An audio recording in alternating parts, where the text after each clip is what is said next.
Make side walls darker and make room look longer. Not very common in homes, but in bigger buildings, you must have walked through long corridor or passage.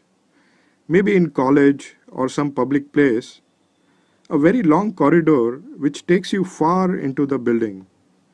This is corridor effect, and this is the design rule we are going to understand today.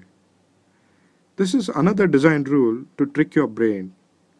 If you have a room which is not very deep, doesn't have much length, you can simulate corridor effect. Paint side walls dark. This will take center wall far away from your eyes.